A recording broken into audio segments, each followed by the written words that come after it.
vez será canal de Deus para a tua igreja, para o teu povo, Senhor. Fala conosco mais uma vez, como o Senhor sempre tem feito neste santo lugar. Usa a vida do teu filho, Senhor Deus amado, de maneira graciosa e poderosa. Tudo isso para a glória do teu santo e poderoso nome. Isto é o que nós te pedimos e já te agradecemos em nome de Jesus. E quem tem fé, diga amém. Amém.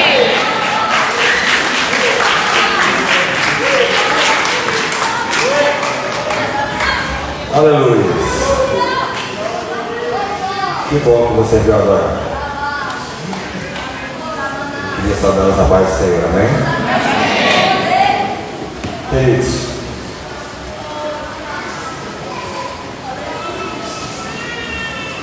eu nem sei se precisaria mais de palavras nessa noite. Tanta graça de Deus nesse lugar. E eu fico observando algumas pessoas no meio da graça, tão distante da graça, que eu não consigo entender. Eu não consigo entender quem ainda não conseguiu sentir esta graça. Não consigo. Porque, amado, quando eu me proponho a sair de casa para adorar a Deus, eu vou em busca da graça. Se eu não alcançar a graça, se a graça não alcançar, se a gente não se encontrar, para mim não valeu a pena estar lá. Para mim não valeu a pena estar aqui.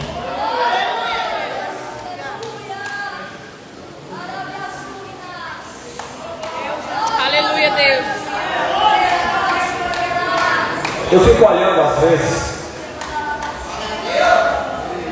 algumas igrejas e às vezes eu me desloco um pouquinho para ir à África de vez em quando, espiritualmente falando.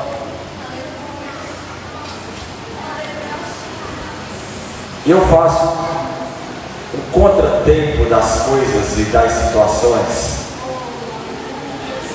Eu tenho alguns alunos meus, fora meus alunos de Universal, que hoje fazem faculdade em Fortaleza.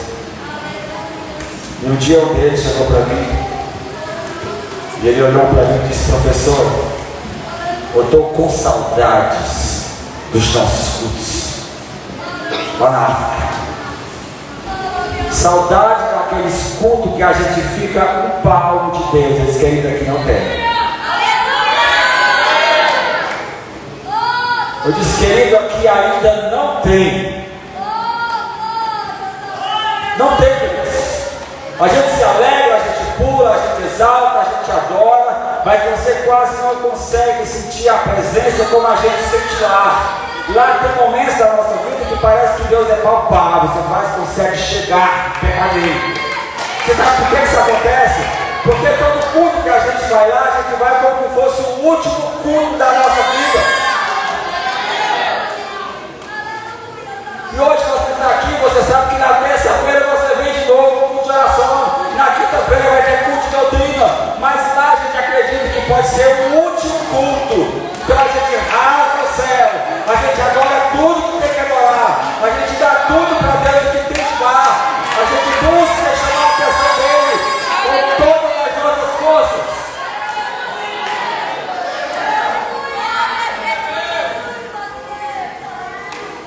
Eu costumo dizer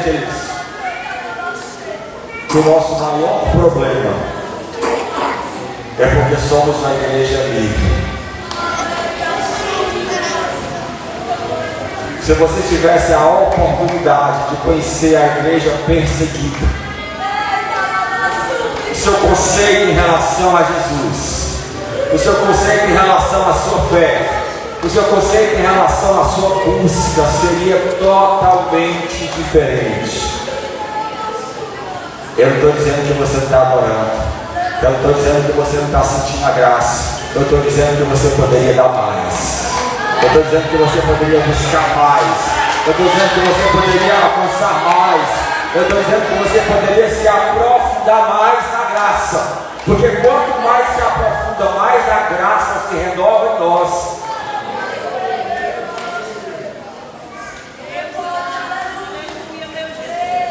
E às vezes, amados, A gente vai numa igreja tão abençoada como é esta, tão livre para adorar, adoração extravagante, que Deus chega na casa e fica à vontade, porque Ele sabe que a casa é dele, Ele sabe que o povo é dele, Ele sabe que a liberdade é para Ele. Mas eu quero continuar dizendo, a gente pode dar mais.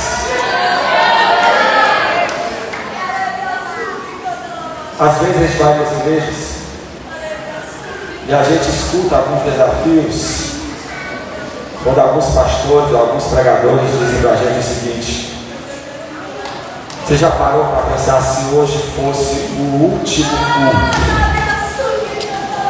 nessa terra? O que é que você tem dado para Deus nesse culto? Se Ele vier te buscar, de que forma Ele vai te encontrar nesse culto? É o último dia, é a última noite, é o último culto. Meus amados, eu queria que você abrisse a sua Bíblia no livro de Lucas, no capítulo 5.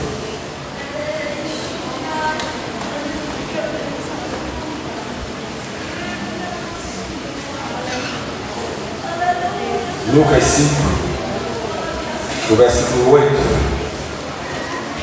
Eu vou ler alguns versículos, mas vou me deter basicamente na parte de um deles. Lucas 5, o versículo 8. Ele diz assim: vendo isto, Simão Pedro prostrou-se aos pés de Jesus, dizendo: Senhor, retira-te de mim, porque sou pecador. Pois à vista da peça que fizeram, e a admiração se apoderou dele e de todos os seus companheiros, bem como de Tiago e João, filho de Zebedeu, que eram seus sócios. E disse Jesus a Simão: não tenha medo, de hoje em diante você será pescador de homens.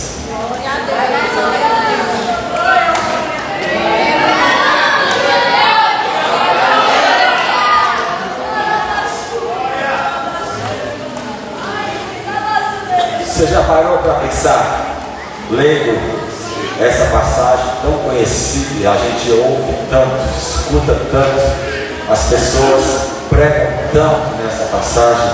Você já parou para pensar o processo que Pedro passou até o momento que Jesus diz: Pedro, a partir de hoje não vai pescar, é gente, é almas, é homens, não é mais peixe. Se eu entrasse na história, na metáfora de pescadores, eu particularmente não tenho muito conhecimento da varinha com a linha de nylon, com o anzol na ponta e eu na beira do rio, coisa do tipo. Mas alguém que está me olhando nessa noite talvez tenha uma experiência melhor e maior do que a minha. Pescador que se preza, ele leva só um anzol ou tem alguns mais extras que ele precisa levar? Tem uns extras, não tem? Pescador que se preza, ele leva mais de um adereço para pescar, mais de um anzol para pescar. Porque muitas vezes o anzol engancha lá na pedra embaixo, ele puxa a linha, quebra e ele precisa de alguma coisa para substituir. Missionário escolhido por Deus, que se preza, ele tem mais de uma estratégia para ganhar almas para Jesus. Mas, amado, apesar das estratégias que a gente precisa ter, existe a mais importante de todas elas, que pode resolver qualquer situação que Deus te colocar para pescar homens. Qual é, missionário? É quando você se dispõe para Deus usar você para pescar. O texto que nós lemos, se eu fosse contar a história, nós conhecemos, passaram a noite pescando, não pegaram nada, e essa história toda que a gente já conhece. Pedro reconheceu diante de Deus, de Jesus, que ele era um pecador miserável, até pediu para que o Senhor se afastasse, porque ele era nem digno que Deus chegasse perto dele. E Jesus olha para Pedro, porque ele olhou para a motivação do coração de Pedro. E eu falei hoje de manhã, e quero falar para você que não estava conosco lá de manhã no café missionário: Deus não se importa com o que você está fazendo para Ele. Deus não quer saber se você está trabalhando para Ele. O que interessa para Deus é a motivação pela qual você está fazendo. Tem gente que se ocupa 24 horas fazendo o trabalho de Deus, mas a motivação não é para Deus. Não é para Deus. E eu falei de manhã hoje várias vezes: nós não servimos ao evangelho de glamour. Evangelho é exposição. Não tem glamour no evangelho, não existe isso. Embora a maioria procure glamour no evangelho, amados, existe glamour nas nossas vidas. A Bíblia diz que é na eternidade. Lá vai ter glamour, porque a rua é de ouro, o rio é de cristal, e essas coisas todas acontecem. Mas quando eu estiver na terra, o evangelho é exposição.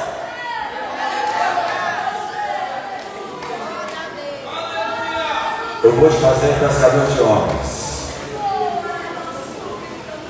Quando você entende o propósito de Deus para a sua vida no quesito missão, eu quero só abrir um parêntese aqui, queridos, porque às vezes as pessoas se assustam quando eu falo de missão. As pessoas pensam que eu quero que todas elas vão para a África. Se fosse, seria ótimo, mas a questão não é essa. Quando eu falo de missão, eu falo de você valorizar o sacrifício que Jesus fez pela sua vida aqui em Tejuçoca. Vai se falar, não, aqui em Tejuçoca mesmo. Se você é crente que se preza e valoriza o sacrifício de Jesus, você alcança a sua África aqui em Tejuçoca. Não precisa ir lá não, queridos. Agora, se ele te mandar, não perca tempo, vá. Vá. Vivemos uma época da vida que não podemos mais escolher o campo, viu, pastor? É onde ele mandar, a gente tem que ir. Não podemos mais escolher o lugar, porque aonde formos, existe a necessidade do amor de Deus chegar lá. E falando de amor de Deus, eu estava falando hoje de manhã, e eu tenho observado algumas coisas que algumas igrejas que a gente tem andado, alguns clichês que têm ficado nas igrejas, e o povo tem usado como artifício, desculpa a palavra, mas é essa mesmo, a história do Jesus te ama e eu também.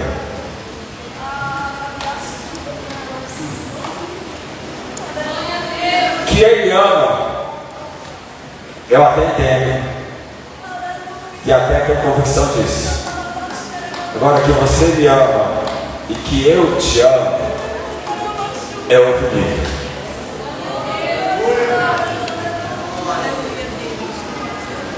Quando eu digo para alguém que eu nunca vi na minha vida, que eu não conheço, que Jesus te ama e eu também, eu tenho que me colocar no mínimo no lugar e na situação daquela pessoa. No mínimo. Mas a gente sai dizendo para todo mundo que a gente vê pela rua: Jesus te ama e eu também. Hoje virou moda nas periferias da cidade, os muros pichados: Jesus te ama e eu também. A gente anda pela cidade de Fortaleza, está lá os carros com os adesivos atrás: Jesus te ama e eu também. Você vai para o centro da cidade, está lá as irmãs que vêm passeando pelo centro, fazendo as suas compras, a camiseta lá grafitada: Jesus te ama, e ela vira as costas para você ler atrás, e eu também. E eu fico procurando: meu Deus, cadê esse amor que o povo tanto propaga? O eu também, o eu também, o eu também. Mas ninguém se preocupe em alcançar a vida do outro também, em ajudar o outro também, em amar de fato o outro também, em acudir o outro de fato também.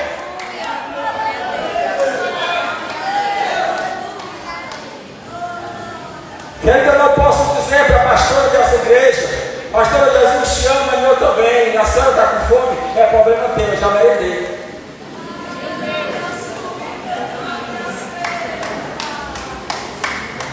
O eu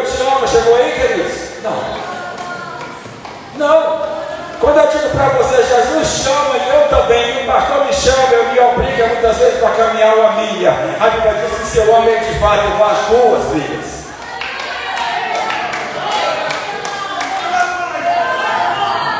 Se o eu te amo faz parte da minha vida, Jesus diz: quando bater a face direita, ofereça à esquerda, porque você disse que ama.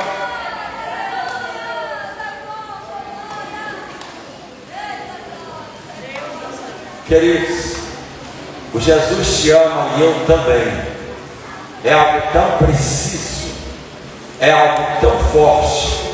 E às vezes a gente está nas igrejas adorando ao Senhor, cultuando ao Senhor, as irmãs com as histórias, os irmãos com as histórias do Jesus te ama e eu também, e não fala com uma irmã que está sentada do lado, cantando no conjunto.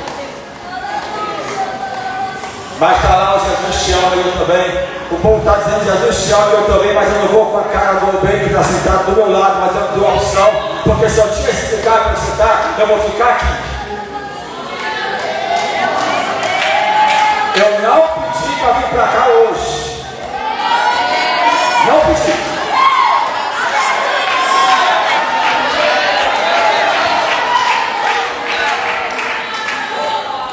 Pescador de homem, que tipo de anzol você tem caminhado com ele na sua mão? Eita, olha!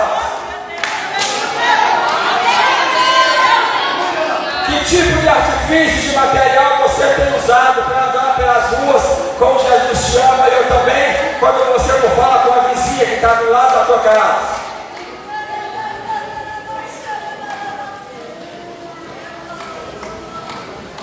Aí você bate no peito e diz para mim que vai para o céu.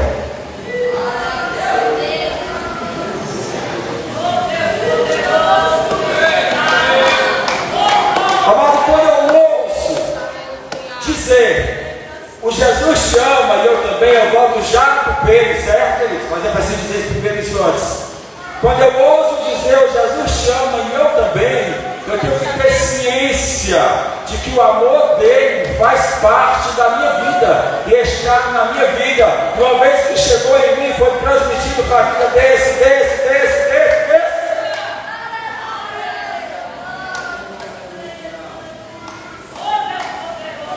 Você sabe qual é o maior dano que as nossas igrejas têm sofrido hoje? É a falta de amor que os crentes tanto pregam que tem.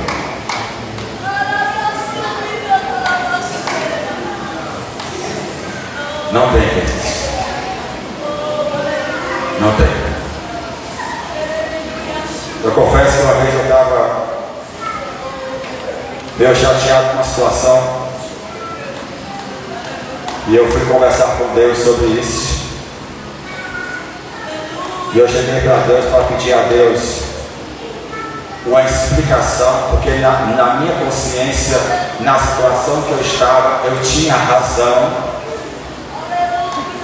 E fui conversar com Deus porque eu não aceitava a forma que a situação estava caminhando.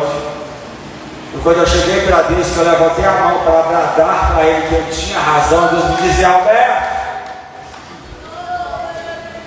em mim você não tem direito nenhum.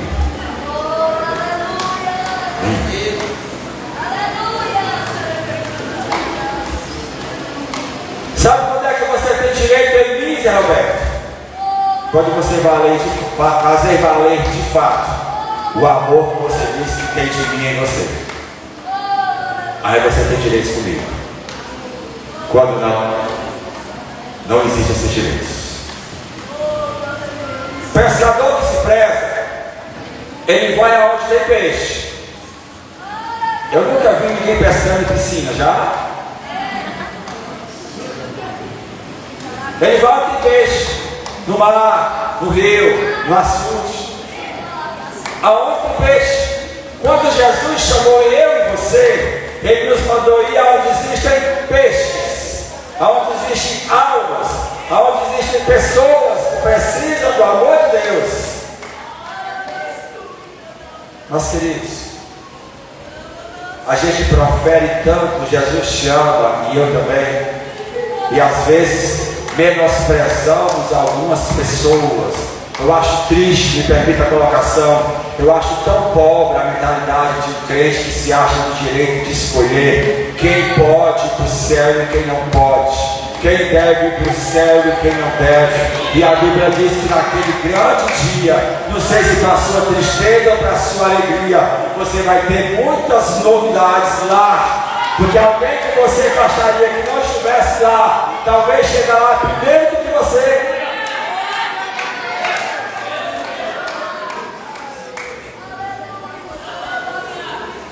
Não fomos nós que escolhemos Ele, mas Ele quem nos escolheu, queridos. Foi Ele quem nos escolheu. Quando o evangelista Cleber falou da questão de quando ele perguntou para você, Alberto, você cobra quanto para ir lá na igreja? É uma pergunta que me ofende fortemente. Eu até entendo e respeito alguns pastores que perguntam porque eles estão acostumados a pagar para me pregar, para pagar para me cantar. Uma vez um pastor me chamou e disse, missionário, você cobra quanto? Eu disse, se você me disser quanto foi que eu paguei para chegar onde eu cheguei, eu cobro para você. Olha, eu não paguei nada, na verdade a gente nem queria. A gente nem queria, mas a Bíblia diz que Ele nos amou primeiro. Foi Ele que nos amou primeiro. Pescar homens. A gente precisa ir aonde de fato estão esses homens. Eu estava uma vez sentado em um lugar com algumas pessoas e eu tenho algumas atitudes, muitas vezes, que às vezes chocam alguns crentes. Os mais tradicionais, que gostam de andar ajeitadinho, quadradinho, bonitinho, não rola, nenhum, só aqui. E eu tenho para mim, amados, o problema é muito grande. Não sei se é problema ou se é uma bondade. Eu sempre gostei muito de ser obediente. Se Deus mandar ir, eu vou. Se Deus mandar eu falar, eu falo. Se Deus mandar eu dizer, eu digo. Se Deus mandar eu chamar, eu chamo. Não importa quem seja e que situação esteja. Eu fui chamado para isso. Para falar do amor de Deus sem olhar para quem, sem escolher quem. E um dia eu estava sentado, quando eu saí dali, um irmão me chamou de missionário. Eu estava ali, passando, vi o irmão sentado aqui, né, nessa mesa de bar com essas pessoas, o irmão conversando. E Deus me incomodou para dizer ao irmão que isso não é bonito para o Senhor. Sentar na mesa do bar com outras pessoas, isso não é bonito para o Senhor é um missionário. Eu disse, amado, onde é que isso não é?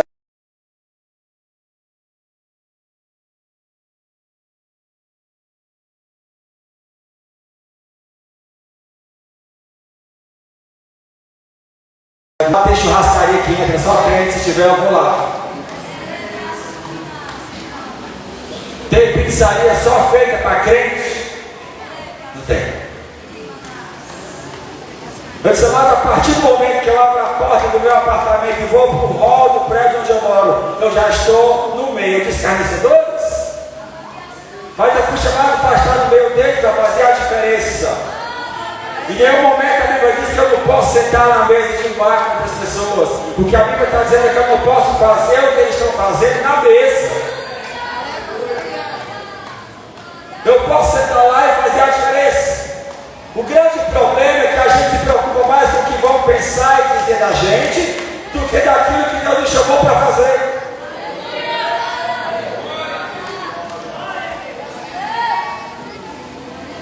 O crente que é luz, e a luz que se preza, ele vai brilhar lá onde tem luz. Ele foi chamado para isso, para brilhar onde não tem luz. Porque o crente quer brilhar onde já tem luz, vai ter a concorrência de quem brilha mais.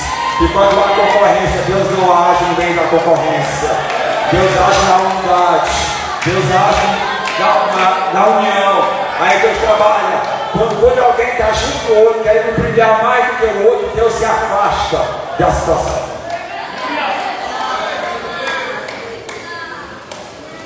Jesus te ama e eu também. Eu gosto muito de comparar isso. Quando eu falo de união e falo de unidade. Eu sempre digo que união é um saco de batatas. Está lá tudo junto, no mesmo saco. Em união. Mas a gente não foi chamado para viver em união. Nós somos chamados para viver em unidade. No saco de batata você percebe a batata grande, a pequena, que está estragada, que é boa. É quando você olha para a igreja, conversa, você consegue identificar dentro do seu saco dela é diferente. Não importa se dela é maior, se o meu é menor, somos pecadores. Então estamos inseridos em um saco de batata. Mas amado, quando você resolve pegar o saco de batata e fazer dele um purê de batatas, Aleluia, Deus. aí você está em unidade. No purê você não sabe que é grande, que é pequeno, que hora mais, que hora menos, que adora mais, que adora menos. Você é igreja, você é corpo, você vive em unidade. Mais do que o outro está brilhando. Pescadores de homens. Eu fiz um comentário de manhã, queridos. Já há alguns anos nós fazemos um trabalho de evangelização. Nós chamamos de impacto evangelístico. A gente faz em Canidé e fazemos também em Juazeiro. Coincidentemente, é o aniversário dos padroeiros da cidade. E é a única festa que eu entro como penetra. O Francisco nunca me chamou para o aniversário dele. O Cícero também nunca me chamou, mas eu vou. Todo ano a gente está lá para fazer a diferença. E quando eu digo para você que às vezes eu tomo algumas posições diante de Deus, porque Deus precisa de pessoas extravagantes para levar o Evangelho aonde ele ainda não chegou, para alcançar a vida de pessoas que ainda não foram alcançadas.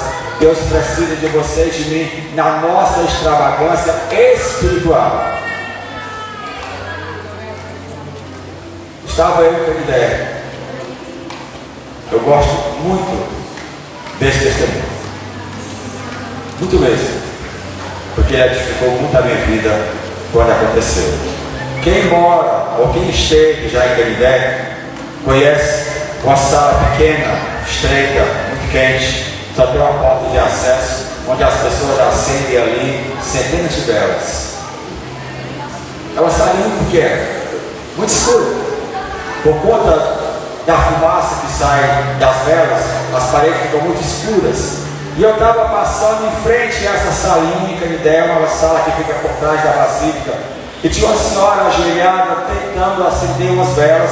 Acreditava eu e acredito até hoje, porque ela me disse que ela tinha feito uma promessa, por isso estava naquela condição. Depois ela me falou a promessa que ela tinha feito. Ela prometeu ao Francisco que ela acenderia 100 velas de uma vez só. 100.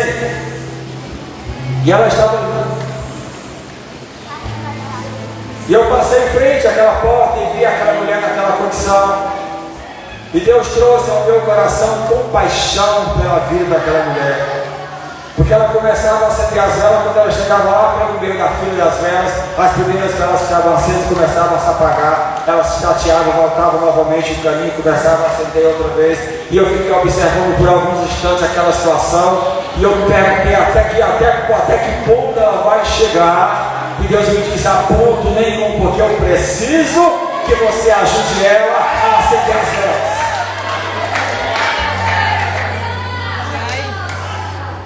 Jesus te ama e eu também. Eu disse, como é, Jesus? Ajude ela a acender as velas e eu farei grandes coisas. Talvez você esteja olhando para mim com a sua cara de santidade mais do que a minha, e você pode estar se perguntando, missionário crente acende vela para a alma viva, sim, para a alma morta não. A alma estava viva, precisava de uma direção, precisava de uma conduta, de uma ajuda, e Deus me disse: ajude ela a acender as velas. E eu cheguei perto dela, ajoelhei no chão junto com ela, e eu disse: tia, eu posso lhe ajudar a acender as velas? Ô meu filho, você ajuda? Eu disse: ajuda. A senhora fica do meio para o final, e eu fico do começo até o meio, vamos acender. Qual é a promessa? Meu filho, eu prometi acender 100 velas de uma vez só. E fomos acender as velas deles. Só que chega um momento de um sacrifício como esse, que para mim era demais. Chegou no meu limite de ser humano, a parafina queimando, um cheiro muito forte, a sala muito quente, muito escura, e eu comecei a fazer um questionamento. Olhei para ela e disse: tia, me diga uma coisa, a senhora não acha que é sacrifício demais não isso aqui? Ela disse: meu filho, eu acho, mas eu prometi. Eu disse: dá certo, vamos acender. Aí fomos acender. Eu precisava procurar um caminho para eu entrar no caminho. Em nenhum momento eu falaria mal do Francisco e dela, em hipótese nenhuma. Eu não fui chamado para isso. Não fui chamado para condenar a fé de ninguém, queridos, de ninguém. E eu disse: tia, me diga outra coisa, a senhora já ouviu falar de sacrifício? Ela: Ave Maria, que eu não me esqueço nunca do sacrifício que Jesus fez no mundo. Eu disse: está chegando onde eu preciso chegar. Aí fui acendendo as velas. Aí um outro momento, quase no final de tudo do meu limite, eu disse: tia, eu não sei se a senhora sabe, mas se a senhora soubesse, ela me ensine. Porque eu ouvi falar que sacrifício é só um vale. Então se a senhora disse que não esquece o sacrifício que Jesus fez pela senhora, e a gente está fazendo esse sacrifício agora, então alguém está errando no sacrifício. Ou Jesus errou no dele, ou nós estamos errando no nosso.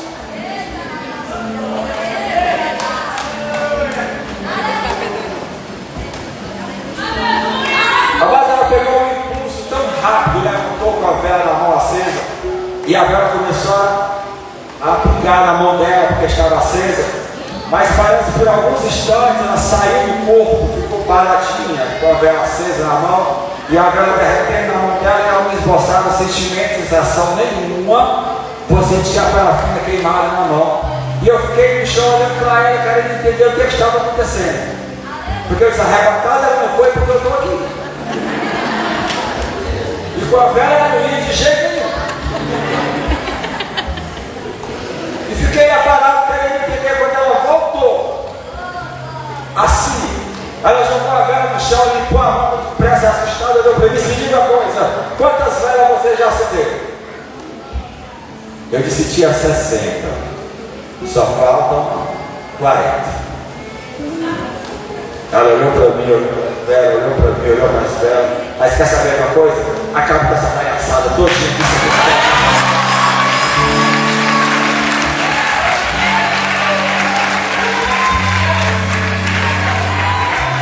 Ela disse: isso é uma palhaçada. Eu ia dizer, mas eu estava doido para dizer, mas eu já disse.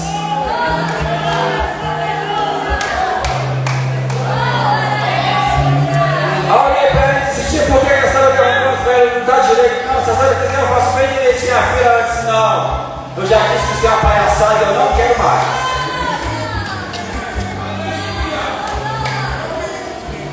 Aí eu olhei para ela e disse: aconteceu alguma coisa? Ela disse: aconteceu. Eu precisava que alguém falasse do sacrifício para mim do jeito que você falou. Eu disse: eu precisava que alguém me ouvisse falar do jeito que eu sei falar. Mas era sexta-feira de manhã. Eu deixei ela lá com as velas jogadas no chão e fui embora continuar o meu serviço.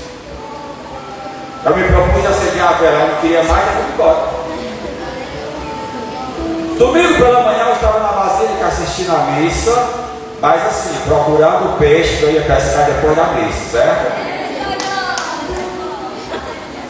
E eu estava lá dentro da igreja, quando ela bateu no meu ombro, eu olhei para trás, estava a senhora das velas, mais a filha e o gênero. Eu disse, agora vai pegar o negócio.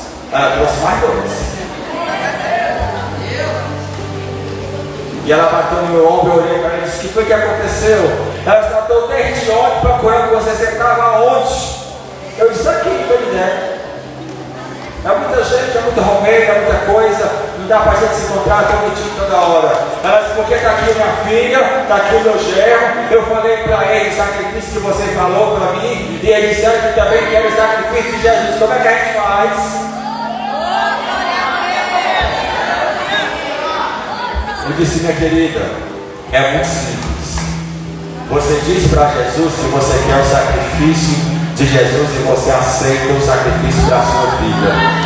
Eu oro pela vida de vocês e a partir daí Jesus começa a trabalhar com você.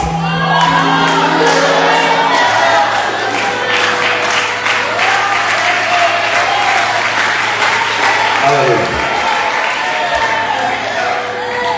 E ela olhou para mim, queridos, e ela disse, você vai orar aqui? Eu disse, o melhor lugar para orar é na igreja. Não era a minha, mas era a igreja. Eu precisava orar. E o dono, o chefe da igreja lá no altar, olhando para mim o que estava acontecendo aqui na porta da saída. Você vai orar mesmo? Eu disse, pô, depois a gente vai ajoelhar. Se eu tivesse usado primeiro no meu pescoço, não serve mais nada.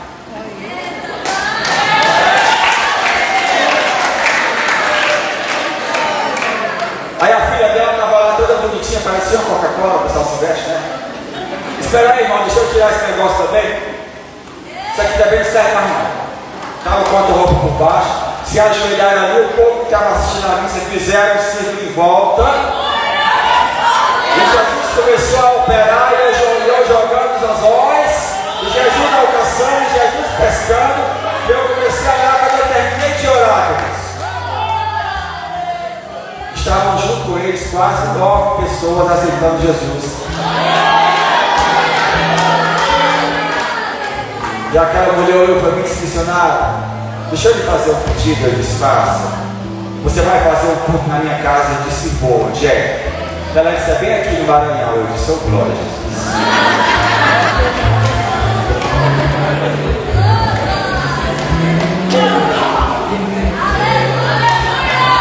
Aí eu olhei para ela e disse, faz o seguinte, você veio pagar essa promessa aqui, não veio? Eu vou pagar a minha lá. Lá no Maranhão.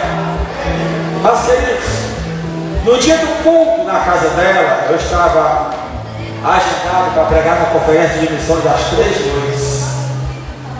E não deu para eu ir no culto da casa dela.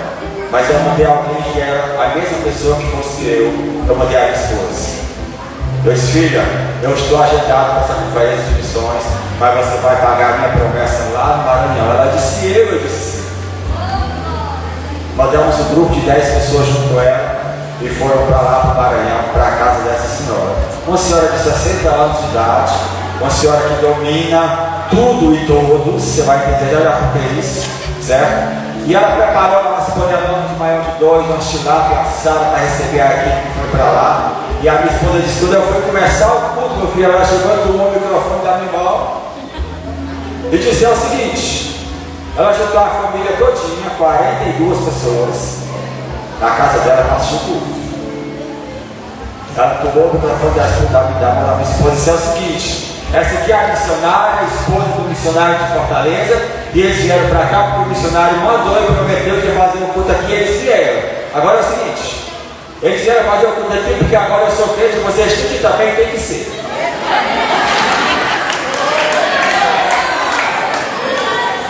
Eu disse, enquanto uns usam anzol, a mulher usa o olhar mesmo.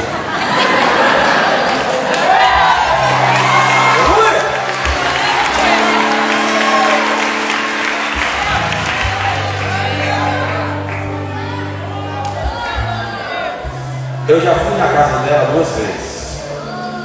E a família continua lá servindo ao Senhor até demais.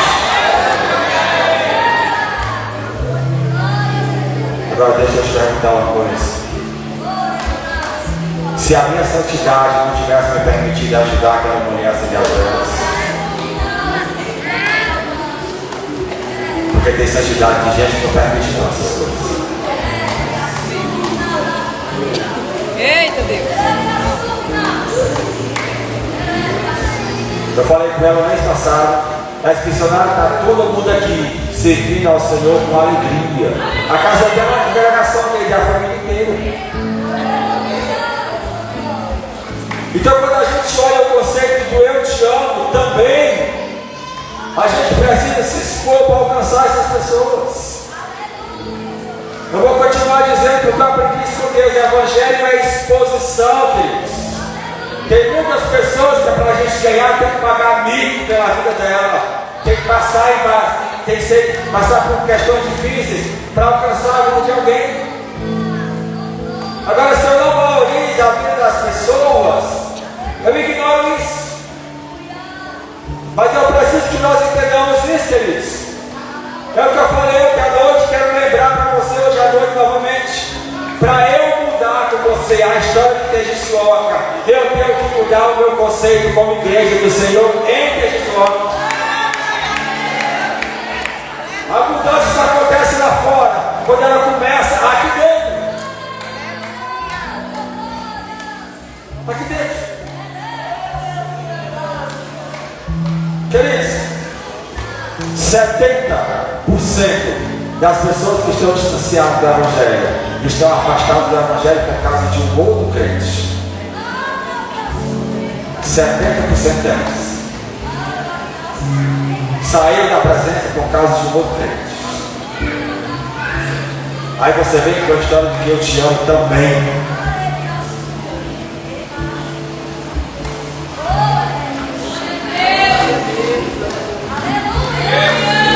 Aleluia. Quando nós nos propomos, queridos, a amar alguém de fato, não pelo que ela tem, mas pelo que ela é, para a gente não existe dificuldades para alcançar essa pessoa. Daqui eu conversava com um evangelista Clevio que eu falado muito isso para ele.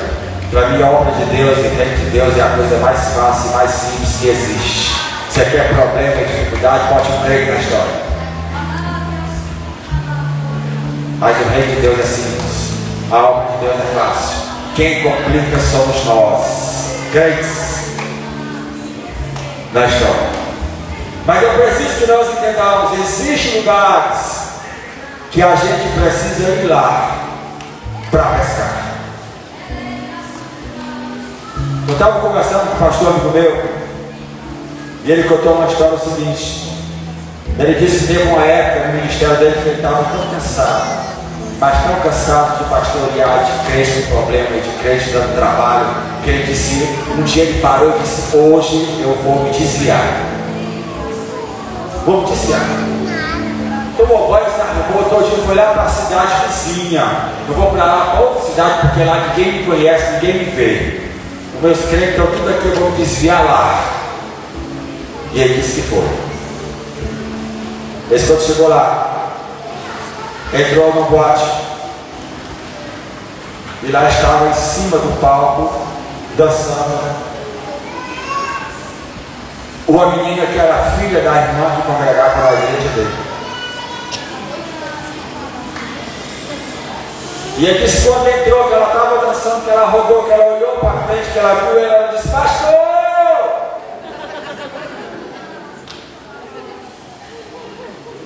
Quando eu saí lá de casa hoje, a minha mãe disse, minha filha, saia dessa vida. E eu disse, mamãe, eu só vou sair dessa vida no dia que um crente for lá na boate me buscar. E o pastor veio hoje me buscar. Oh, glória a Deus. Na verdade, ele foi com intenção. E Deus colocou ele bom.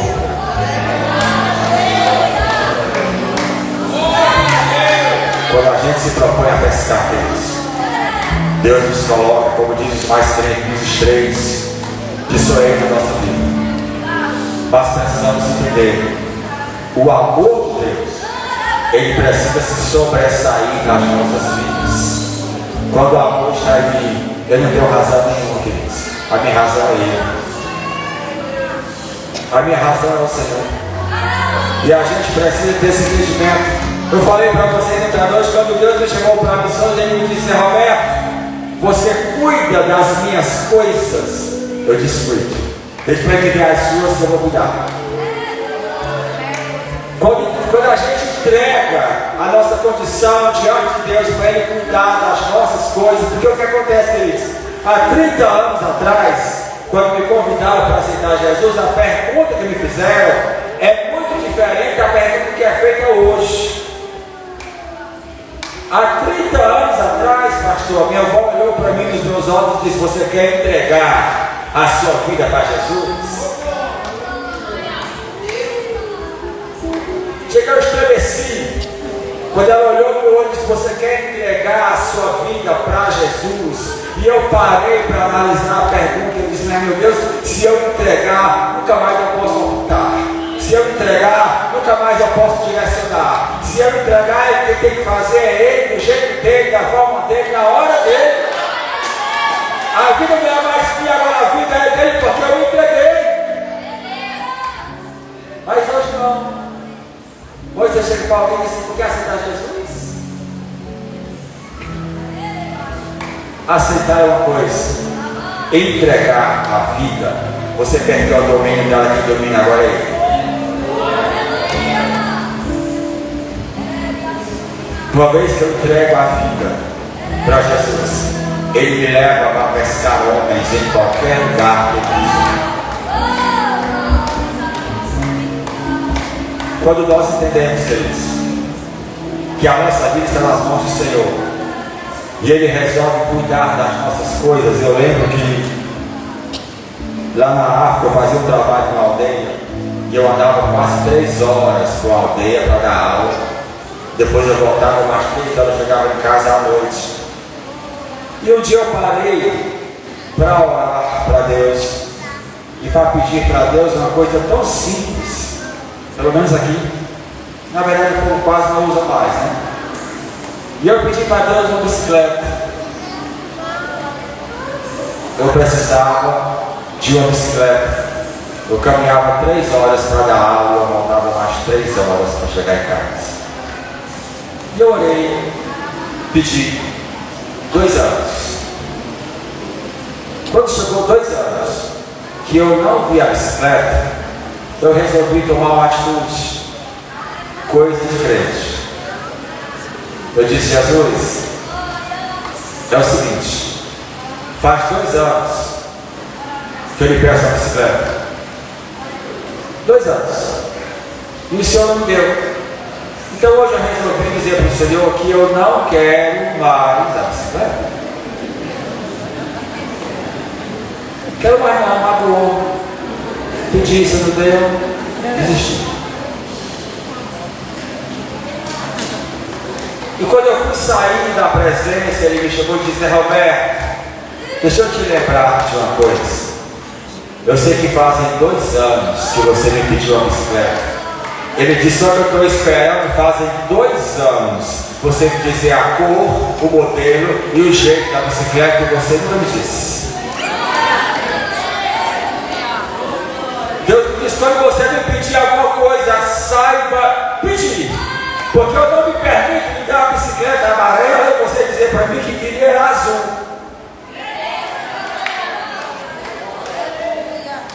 Quando eu falei para você que eu cuidaria das suas coisas, é porque eu tenho liberdade para chegar para mim e abrir a situação e dizer: eu quero desse jeito. Se não for para te dar, eu te digo. Mas se eu tiver para você como você pediu, eu vou dar exatamente como você tem pedido para mim.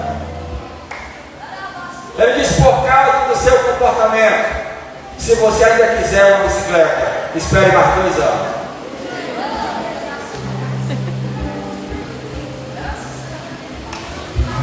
Irmãos,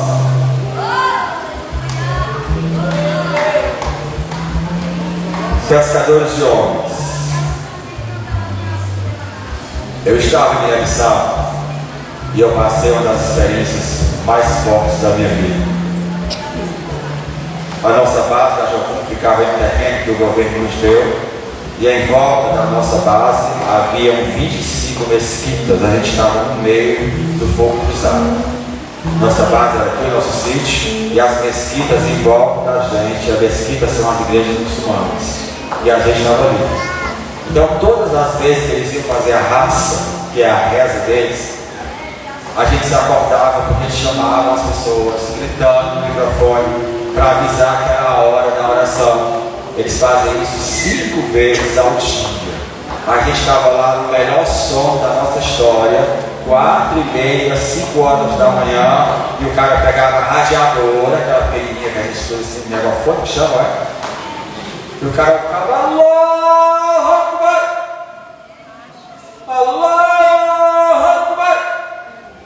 Eu dizia, o sangue de Jesus tem poder, a gente precisa dormir.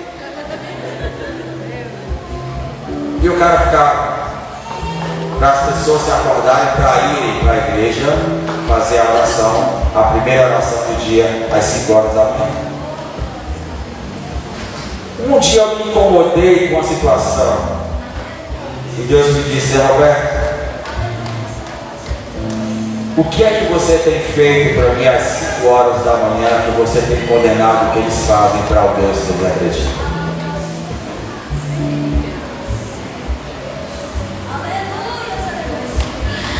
O que é que você tem feito? Aí chegou a época do Ramadã. O Ramadã é a época que os muçulmanos fazem o jejum. O jejum começa na primeira lua do ano, lua nova, e ele termina na segunda lua do ano. Então isso tem muita variação de tempo. Tem Ramadã que é 30 dias, tem Ramadã que são 40 dias, tem Ramadã que são 45 dias. Dependendo do ano, a segunda lua nasce dias depois da outra do ano passado. E a gente estava lá. E tem uma noite que eles chamam de Noite das Revelações. É o dia que os muçulmanos fazem uma vigília. E eles acreditam que nessa noite o profeta Maomé, ele recebeu do anjo Gabriel a revelação para fundar a religião islâmica. Então é uma noite que o diabo ele se aproveita da situação. Tem muçulmano que volta à vigília em casa e mata o filho, porque diz que lá na vigília Deus pediu o filho dele em sacrifício e ele vai dar. Tem marido que chega em casa e mata a esposa, diz que lá na vigília Deus pediu a esposa dele como sacrifício, ele vai lá e mata. E a lei não diz absolutamente nada contra essa questão. E a gente estava lá. E no dia da noite das revelações, Deus nos despertou e disse, Roberto, hoje eu quero que vocês façam a vigília junto com os muçulmanos, eles lá e vocês aqui. E Deus me disse, agora eu quero que vocês peçam para que eu pessoalmente me revele para essas pessoas.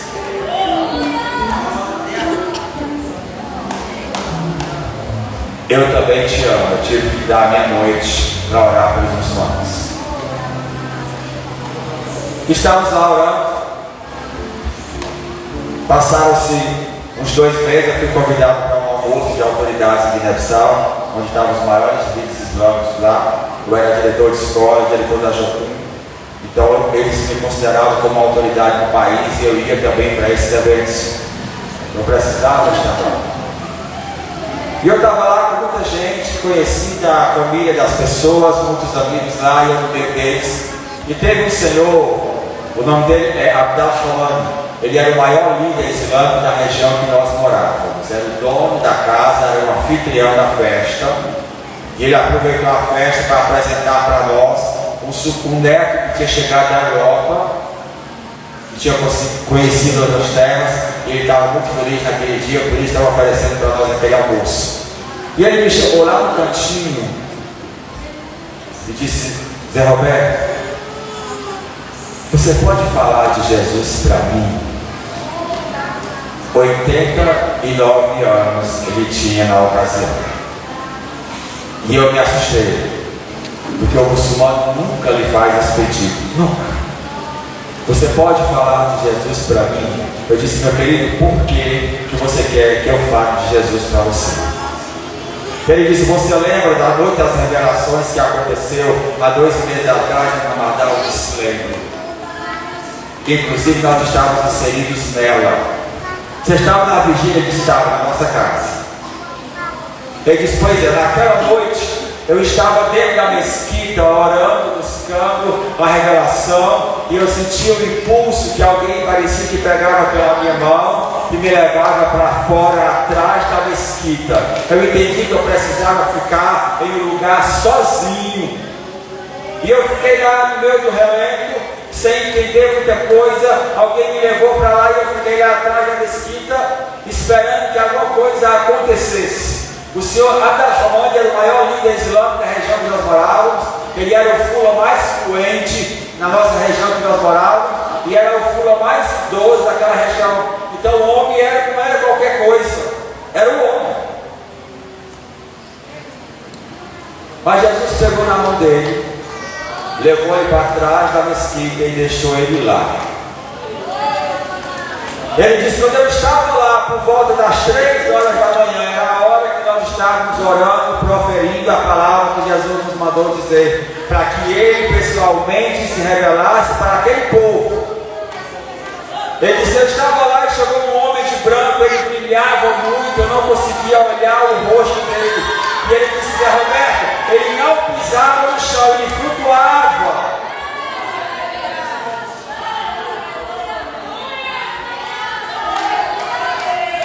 Ele chegou perto de mim. Ele disse, eu tinha a sensação que ele olhava para cima, porque eu não conseguia ver o rosto, eu só via daqui para baixo.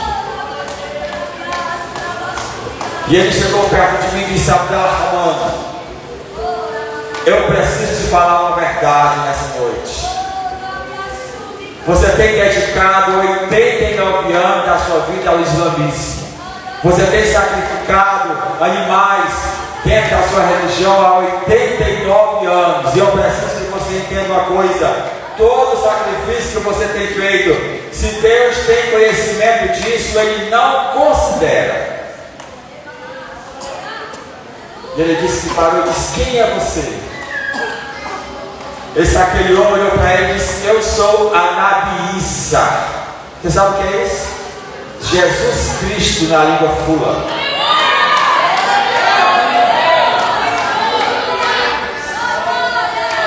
Ele disse, missionário, ele abriu o chão em uma extensão que eu podia ver. Eu via muito fogo, alguém gritando, pedindo socorro, pedindo misericórdia. E ele disse, Abdal-Hamid, 89 anos da tua vida que você dedicou a essa religião, se você não voltar para mim, se você não olhar para mim, se você não se entregar para mim, a sua eternidade vai ser aqui. E ele disse, missionário, eu dediquei a minha vida toda e vou terminar no inferno. Eu disse, foi ele que disse. Não fui eu. Foi ele que disse. E eu olhei para ele e disse, por que você ainda quer que eu fale de Jesus para você? Eu disse, porque ele disse que um dia mandaria alguém para falar melhor dele para mim. Eu sei que essa pessoa hoje é você.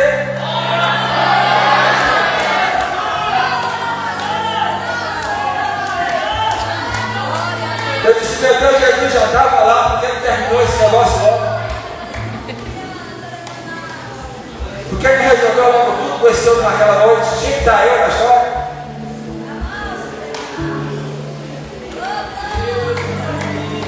Aí sentei com ele embaixo da árvore. Ele queria estar num lugar que ninguém não nos ouvisse. Ele não queria se comprometer. Agora por que, queridos? Irmãos, o muçulmano, ele dedica a vida toda para fazer amigos, porque a maior honra que o muçulmano recebe é quando ele morre, é que vai uma multidão seguindo o velório dele. É a maior honra que ele pode receber na sociedade. Abdal-Hamid chegou para mim e disse, missionário, se as pessoas souberem que eu estou com a Nabi Isa, eu não vou ser honrado no dia da minha morte. E culturalmente falando, isso é muito forte para eles. Ele olhou para mim e disse, me diga uma coisa, eu posso servir Jesus e continuar indo para a mesquita? E a igreja, ele diz o quê?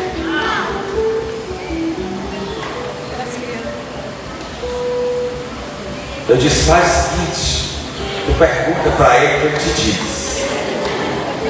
Deixa eu falar dessa história.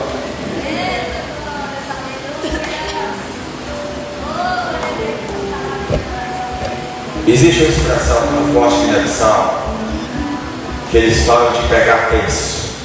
Quando alguém diz para você, olha, não se preocupe que eu peguei terço, é porque ele está dizendo, eu segurei firme e eu não abro mão disso. Na língua crioula quer dizer segurar terço, segurar firme, não abrir mão daquilo. Então o africano, quando ele chega para você, para usar essa expressão, acredite, ele pensou durante muito tempo para se comprometer, para dizer para você, eu peguei terço na sua história. Começou a guerra em Guiné-Bissau, a gente foi expulso do país para o Senegal, depois eu fugi da outra fronteira, entrei de volta no Senegal, escondido no meio da guerra, e fiquei lá durante 2 anos. Quando eu voltei da guerra, para a guerra em Guiné-Bissau, eu estava na escola e chegou um rapaz perto de mim e disse, quem é o diretor da escola? Eu disse, sou eu. Ele disse, você lembra do Abdal Hamad? Eu disse, lembro. Como é que ele está? Ele disse, ele está bem. Você sabia que ele faleceu faz 1 semana? Eu disse, sério? Ele disse, sério. Ele faleceu faz 1 semana, mas antes de falecer, ele mandou trazer um recado para o diretor da escola que você disse que é você. Eu disse, sou eu. Aquele rapaz era neto da Hamad. Ele disse, no dia que o vô foi morrer, ele juntou a família todinha para um almoço, todo mundo sentado no chão, e ele chamou todo mundo e disse, olha, eu sei que eu vou morrer hoje, mas eu preciso dizer uma coisa para vocês. Eu estou morrendo em paz, porque eu conheci alguém que trouxe paz para minha alma e para o meu coração. Ele disse, depois que vocês me enterrarem, procure o diretor da escola e diga para ele que ele não esqueça que eu peguei terço com a rabiça.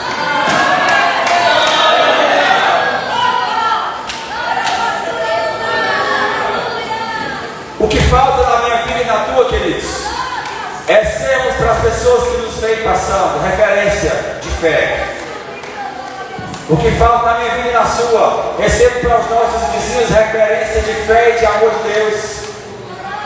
As pessoas até sabem que nós somos crentes, mas se você procurar encontrar, existem tantas pessoas procurando o amor dos crentes, tanto pregam, mas não conseguem levar até a outra pessoa.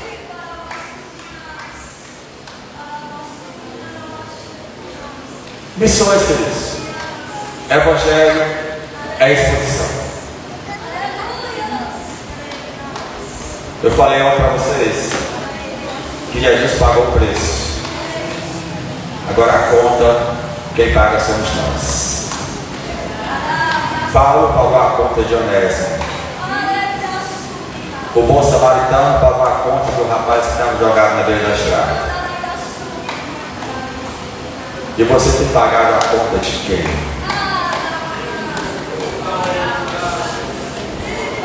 Você tem ido atrás de alguém e se colocado à disposição para pagar a conta pela vida dela? Quantas vezes na noite você acorda para pagar a conta orando pelo filho, que quanto mais você ora, mais difícil ele fica?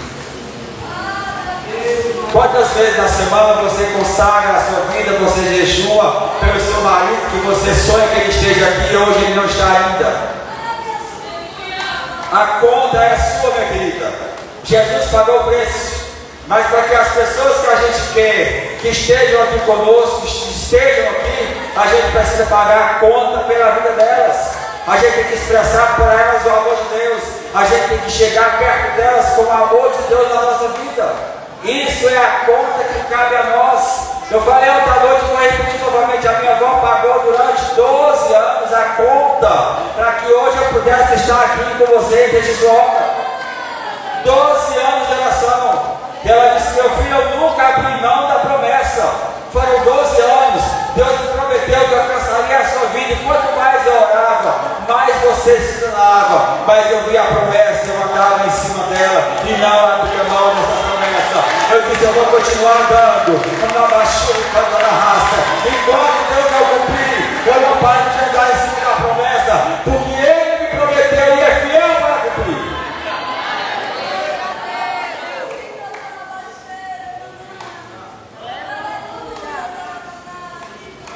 Se eu te perguntar uma coisa, queridos, se ninguém tivesse pago a tua conta, onde estaria você hoje?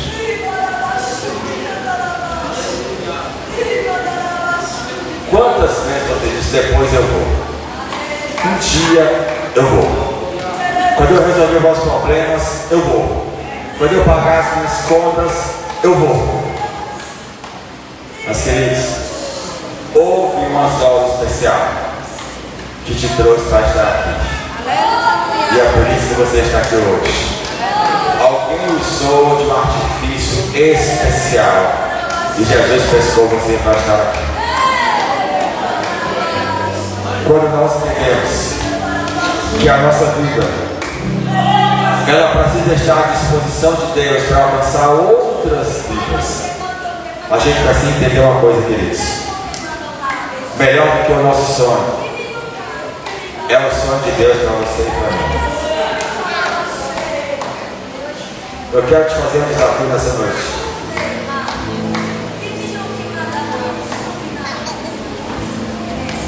Quem tem sonhos nessa noite?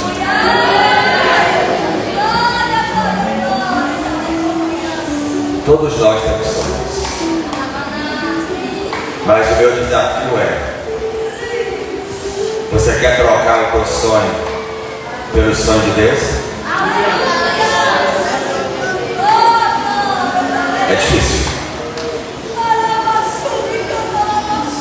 Mas a proposta de Deus para a sua vida hoje é essa: troque os teus sonhos pelos meus.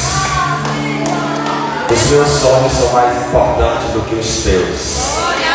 Os meus sonhos são melhores do que os seus.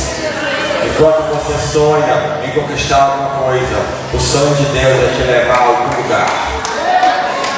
Enquanto você sonha em alcançar alguma coisa, o sonho de Deus é te levar a alcançar pessoas. Eu quero te convidar a ficar de pé nessa noite. Faz só um solozinho para mim, querido. Não vou cantar com certo?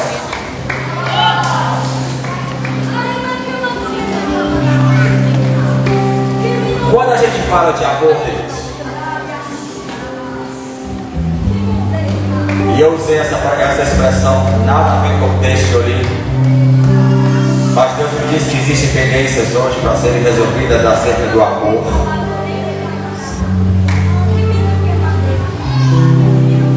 E só consegue o sonho de Deus quem se dispõe pelo amor de Deus. Eu queria te convidar nessa noite: não venha porque eu estou chamando. E não venha depois que alguém vier, só porque alguém veio. Venha com a sua disponibilidade e com o entendimento que você tem de Deus. Se você quer abrir mão dos seus sonhos pelos sonhos de Deus, eu quero te convidar nessa noite até aqui à frente.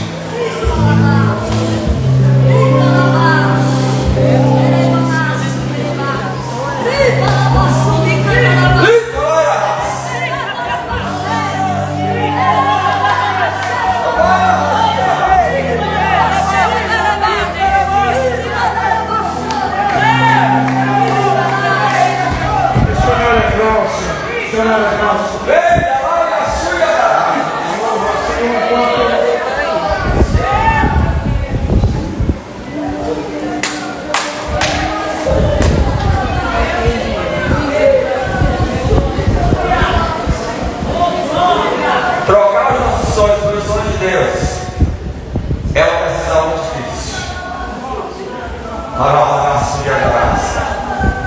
Mas Deus nos manda fazer uma pergunta mais difícil hoje ainda. Quem é pai e mãe aqui? Deus mandou te perguntar: você consegue oferecer o seu filho para a obra de missões para Deus?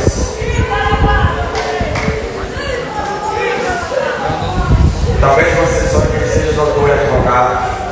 O sonho de Deus para ele e para ela é hoje. Talvez você sonhe que ele seja compulsado de chá. O sonho de Deus para ele e para ela é outro.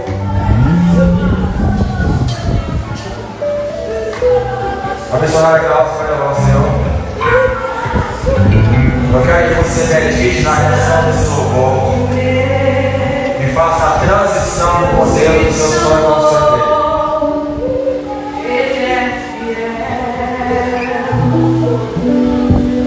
Se confiares, vai vencer.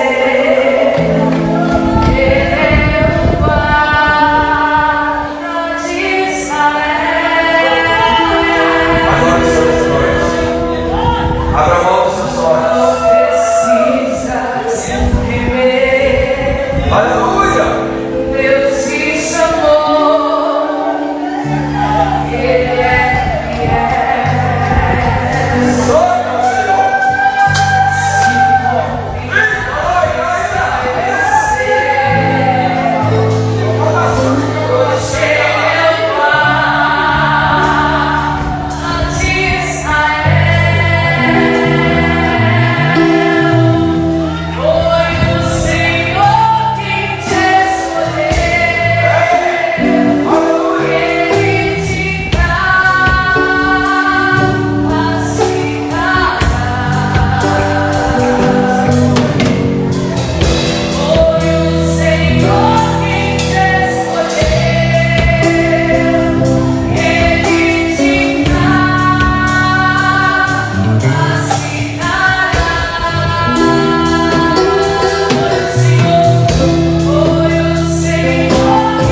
Pai querido, aqui está a tua igreja, Senhor. Eu tenho consciência da consciência dela. Ele está fazendo o que está fazendo. Eu tenho convicção, Senhor, que nenhum momento da minha vida eu quis mexer com a emoção das pessoas. Eu fiz tudo o que o Senhor pediu para eu fazer nessa noite. Eu falei tudo que o Senhor pediu para eu falar nessa noite. Eu sei que o nosso trabalho, o nosso serviço é fazer aquilo que o Senhor nos propõe a fazer. A partir daí é o Senhor quem faz como o Senhor quer. E aqui está sendo a tua igreja, o teu povo diante do teu altar, entendendo, reconhecendo, Senhor, que os sonhos de Deus são maiores e melhores para a vida deles. Eu sei, Pai, que nós vivemos um tempo novo na cidade de Juízoca. Senhor, não é porque eu estou aqui, não é porque o Senhor disse que o tempo é esse, o tempo é agora. E eu peço, Pai, que o Senhor faça nessa cidade, na vida dessas igrejas, coisas novas. Que o Senhor traga tudo novo na vida desse povo. Pai, que o Senhor encontre um povo que de fato busque e tenha com o Senhor intimidade, relacionamento e compromisso. Pai, nós queremos colocar por terra na vida das nossas igrejas toda a mesmice de todo dia, a mesma coisa, tanto tempo. Nós clamamos porque nós queremos novidade de vida. Eu quero que esses homens, essas mulheres, esses jovens e essas crianças, Senhor, eles sejam visitados pelo Teu Espírito Santo. Que o Senhor faça na vida de cada um surpresas visitas. Senhor, tira da mesmice, tira da religiosidade, traga novidade de vida. Que eles encontrem, Senhor, enquanto eles podem achar, buscando com sinceridade do seu coração. Que o Senhor enche a vida de cada um, que o Senhor entre na casa de cada um, na situação providencial, que haja graça do Senhor na vida dessa igreja, na vida desse povo. Pai querido, eu quero nessa noite pedir que o Senhor abençoe todos os pastores de Juízoca.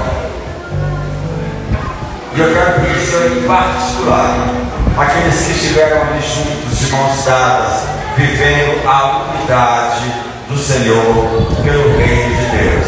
Pai, abençoe esses homens, que o Senhor coloque na vida de cada um homens íntegros para ajudá-los na obra, para fazer o reino crescer, para fazer a obra caminhar, para fazer a obra continuar. Senhor, se não for para somar, que o Senhor tire esse obreiro de perto desse pastor. Se não for para contribuir, para fazer o reino crescer, que o Senhor arranque esse obreiro de perto desse pastor. Traga homens e mulheres para somar, para fazer o reino crescer, para multiplicar na obra do Senhor, para lançar a semente, para no tempo devido o Senhor fazer a colheita. Que o Senhor levante homens e mulheres que sejam verdadeiros pescadores de homens, que possam mudar a história dessa cidade.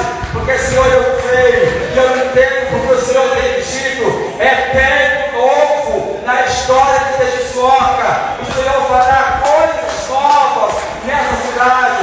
Pai, eu quero te louvar porque está aqui esse povo que abriu mão dos sonhos feitos pelos sonhos do Senhor. O Senhor pode tocar, o Senhor pode usar, o Senhor pode levar onde o Senhor quiser. Mas que o Senhor mude para o abraço e Pai querido, eu quero fazer uma oração especial pela vida dos pastores dessa igreja. Senhor, em pleno século XXI, 2023, você fazer 25 anos de casado na integridade, é só Jesus na história da vida desse casal. Pai, abençoe os seus pastores, que o Senhor continue conduzindo eles na tua presença, que o Senhor possa fazê-los galgar cada dia mais o interesse de alcançar e servir no reino do Senhor. Pai, que venham mais 25 anos de casado, de unidade na presença, cheia da graça, do amor e do poder de Deus na vida desse casal. Pai, que eles possam ver os filhos casados, os netos, que eles possam ser amados, trazer a integração para essa cidade, porque foi para isso que eles também foram chamados para escrever uma página nova na vida dessa cidade. Pai querido, continue abençoando essa igreja. E eu quero mais uma vez profetizar na vida desse povo. Eu profetizo nessa noite que a sua luta é a luta do Senhor. Mas eu também profetizo que a sua vitória é a vitória do Senhor. Que Deus abençoe a vida de todos vocês. Em nome de Jesus. Amém. Aplauda o Senhor que ele merece.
E um bocado de gente disse, nem tem gente que nem foi.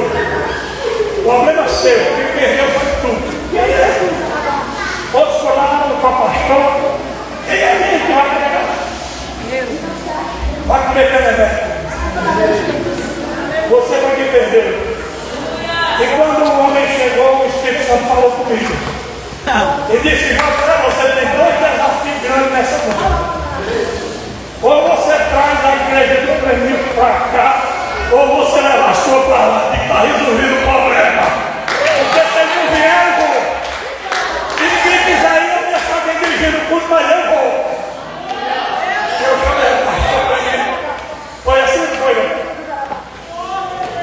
E disse, pastor,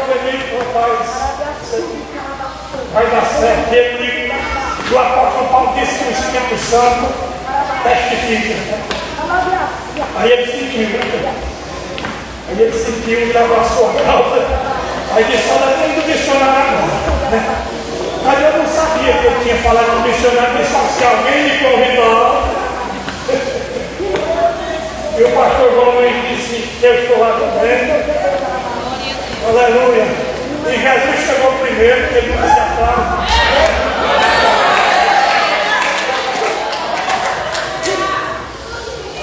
Então eu quero agradecer de coração. Esse presente foi Deus que me deu. Boa tarde. Pachu, rega, assim,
pelo ano de roubo, um extra do 4, eles vão trocar, porque eles acreditam que os espíritos que habitam nas regiões lá podem vir nessa roupa.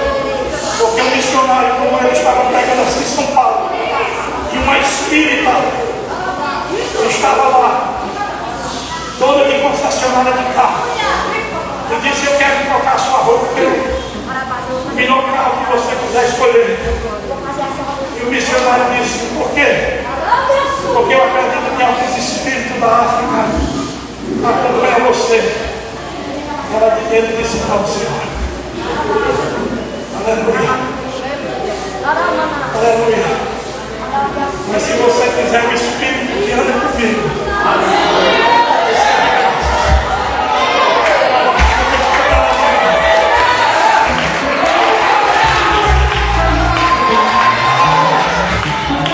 aleluia, não é fácil, irmãos. Não é fácil. Nós estávamos na convenção, o pastor estava conosco. E o pastor disse que quando terminou o culto de missão, uma empresária lá em Fortaleza, tão empolgada, e disse: acabou de confirmar, pastor, vou vender o apartamento, vou vender os carros, vou tirar o dinheiro do banco e vou para a missão. Irmão, você está emocionado, acaba com isso mesmo. Depois você vai querer jogar a culpa em Jesus. Porque quando o pastor, o missionário disse ontem que Jesus falou, o vento disse para Nicodemos: assopra onde quer e ouves a sua voz, mas não sabe de onde vem e nem para onde vai. Assim é todo aquele, para o segundo, eu já levantei a mão, assim é todo aquele, assim é todo aquele, assim é todo aquele, aleluia, assim é você, meu filho, assim é você. Você é guiado por Ele. A machuca na raça.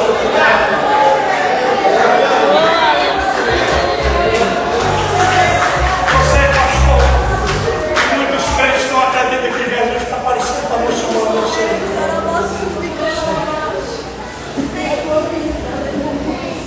O Jimmy era um mandarino e tinha 10 anos a mais que ele não tomava banho. O corpo dele virou uma crosta. E um dia aquele dia chegou na porta da igreja, quando o pastor estava pregando, eu estava me lembrando desse testemunho. E um dia chegou na porta da igreja, o porteiro disse assim: tem um carro do lixo, está passando na rua. Era o cidadão do dia. E ele disse: eu queria Jesus. Ele disse: aqui do jeito que você está, meu amigo. Só se você tomar um banho, trocar de roupa, cortar esse cabelo. Só a minha vida, eu sou um Davi. Então ninguém vai aguentar o seu cheiro. Mas eu quero Jesus. E o porteiro disse assim: antes que chegue o pastor, ele não dá um carão nele. Você vai lá no altar e conversa com ele. E que ele veio no altar. A machuca na raiva. E disse: Jesus, aqui está Dino. Eu sou Dino. Ele saiu, ficou escondido por trás dos carros. Os irmãos chegaram e disseram: quanto que mau cheiro é esse? Quando terminou o culto, Dino esperou o pastor. O pastor tirou o lenço do bolso e dizia: diga, meu filho, o que você quer?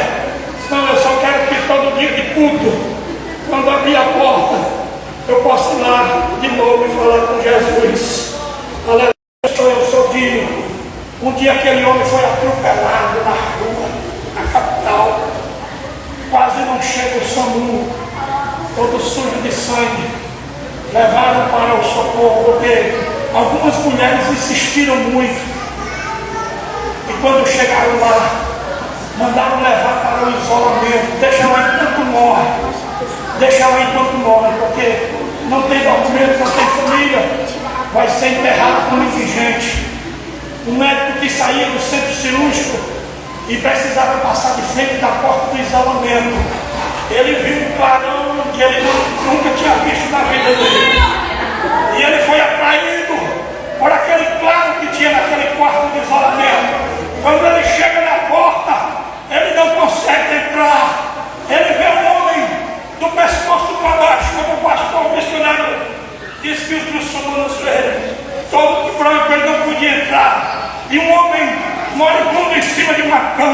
e uma voz que dizia: diga, eu sou Jesus. E eu vou te levar para minha casa. Aleluia, aleluia.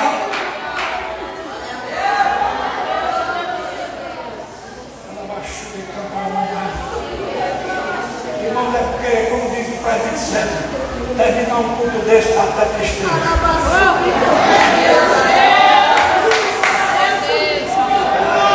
Coisa ruim é terminar o culto.